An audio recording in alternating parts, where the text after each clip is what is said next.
termo histeria é derivado da palavra grega hystera, que significa matriz. De acordo com Aurélio Buarque, matriz é o lugar onde algo se gera ou cria. É um órgão das fêmeas, dos mamíferos, onde se gera o feto, ou seja, o útero. Portanto, histeria era considerado um distúrbio característico das mulheres da época. Histeria é um transtorno mental, cujos sintomas aparecem principalmente em casos de extrema ansiedade, no qual a pessoa é incapaz de controlar suas emoções e comportamento, como reação exagerada ou perda da consciência. Com base na pesquisa de Charcot, Freud, com sua teoria da sedução, apontou que o trauma sofrido por pacientes histéricos tinha natureza sexual. Ele enfatizou que a histeria é o resultado do abuso sexual real que o sujeito experimentou durante a infância. Posteriormente, Freud renuncia à teoria da sedução e apresenta a noção de fantasia, introduzindo as ideias de um trauma não de ordem física, mas sim de ordem psíquica. Com o intuito de tratar esse distúrbio, Freud fez uso da técnica de hipnose, onde foi bem criticado, pois para outros especialistas essa técnica não era válida. The word hysteria is from the Greek word hysteron, meaning womb. To this day, doctors believe the disease only exists in women, if that is, they admit its existence at all. There are many who would deny it a respectable place in the pages of Encyclopedia Medica. Excellent description of hysteria may be found in records of witchcraft trials in former times. Its victims were supposed to be possessed by the devil. There were veritable epidemics of this delusion. Whole communities were infected. Yes, it was infected. Yet, it had no germ. Hysteria violates the medical tenet that all bodily symptoms must be of organic origin, and the psychological tenet that the mind is capable of only one thought at a time. But facts do not cease to exist simply because they are in contradiction to our beloved theories. I intend to prove here, by demonstration, that hysteria is a purely mental malady, and that the mind can be divided against itself so that it pursues two lines of thought simultaneously.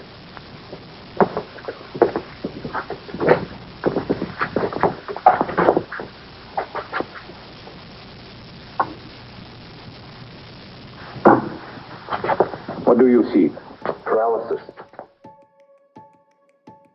A histeria é dividida em dois tipos, a convenção e a dissociação. Na convenção histérica, as angústias são convertidas nos órgãos do sentido, como, por exemplo, a cegueira histérica, e também no sistema nervoso voluntário do corpo, ocorrendo geralmente a paralisia. Já na dissociação, ocorrem os desmaios, personalidade múltipla e outros. Os sintomas apresentados pelos dois tipos de histeria, tanto convenção e quanto a dissociação, esses sintomas são involuntários, ou seja, inconscientes. Do ponto de vista da psicanálise, há 4 subtipos de pacientes histéricas. No primeiro subtipo estão as boas ou verdadeiras histéricas, aquelas que se casam, têm filhos, se desenvolvem bem profissionalmente e é beneficiada com a análise. O segundo subtipo são as outras verdadeiras histéricas, mulheres que têm um casamento complexo, com práticas sadomasoquísticas e não permanece comprometida na análise de forma satisfatória. Outro subtipo é de pacientes que não se completam em nenhuma área da sua vida, esconde uma depressão através da manifestação dos sintomas histéricos. E por último, as pseudo-histerias, que possuem uma extrema instabilidade emocional presente em personalidade muito mais primitiva. Quando nos referimos à histeria, pode-se dizer que não há uma origem igual em todos os casos, nem sinais e sintomas específicos. No entanto, há algumas características comuns que ocorrem em indivíduos histéricos. A seguir, veremos algumas delas. A ansiedade. está ligada ao medo de desamparo. Autoestima frágil. Quando se trata de autoestima, esses indivíduos são bem vulneráveis. Teatralismo. Esses indivíduos costumam se comunicar de forma demonstrativa e dramatizada. Vínculo de reconhecimento. Constantemente querem provas de quem são valorizados, reconhecidos, amados e desejados. Falso self. Esses pacientes têm dificuldade em separar o real do imaginário em relação à sua própria identidade. Mecanismo de defesa. Pacientes consiste no uso das repressões. Supervalorização do próprio corpo. São pacientes que exageram em cuidados estéticos, como na possibilidade do aparecimento de conversões e somatizações. Uso da técnica provocação e vingança. São pacientes que seduzem a pessoa até que ela mostre seu desejo intenso e então ela realiza a fuga. Histeria convensiva. O corpo vai expressar por meio de sintomas as ideias e representações que foram reprimidas. Mãe histérica. Demonstra ambiguidade em relação ao filho, uma hora é carinhosa, outra hora é distante. Pai histérico. Em relação às meninas, é simultaneamente sedutor e frustrador. E por último, a baixa tolerância às frustrações e críticas. Geralmente vem acompanhado de alguma labilidade emocional, ou seja, mudança repetida de humor, sugestionabilidade e uma alternância entre a idealização e denegrimento das outras pessoas. Zimmer, em seu manual de técnica psicanalítica, recomenda algumas técnicas que são comuns a todos os casos de terapia analítica em pacientes manifestantes histéricos. Veremos a seguir algumas dessas recomendações. O analista deverá estar desprovido de habituais preconceitos pejorativos que acusam essas pessoas histéricas, embora que a atitude interna do psicanalítico seja fundamental no processo de terapia. O terapeuta analítico deve estar preparado a não se envolver de imediato nos encantamentos que os pacientes histéricos provocam no início do processo terapêutico.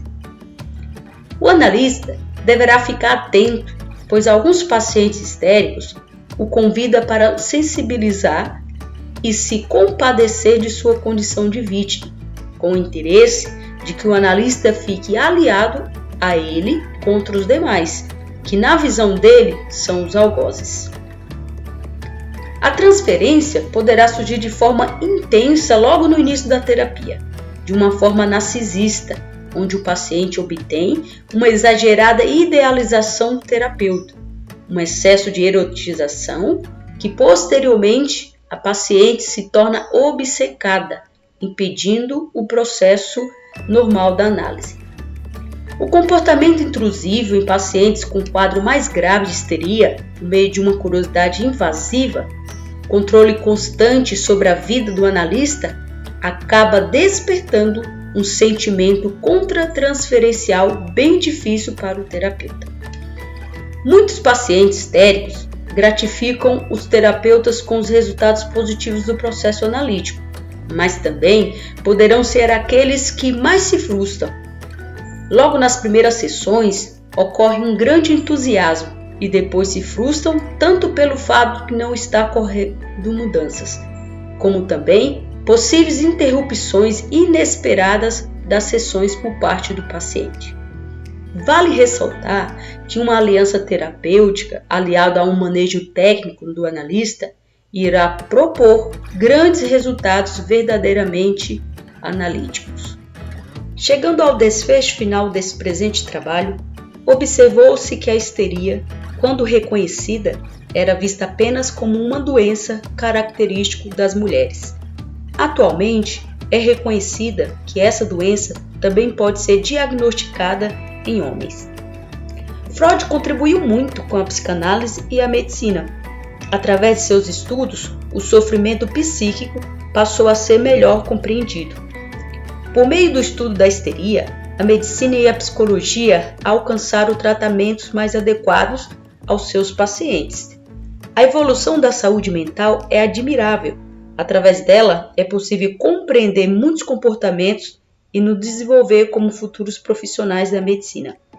Todos esses estudos realizados impactaram positivamente para a resolução de muitos conflitos, contribuindo para o autoconhecimento e a saúde mental.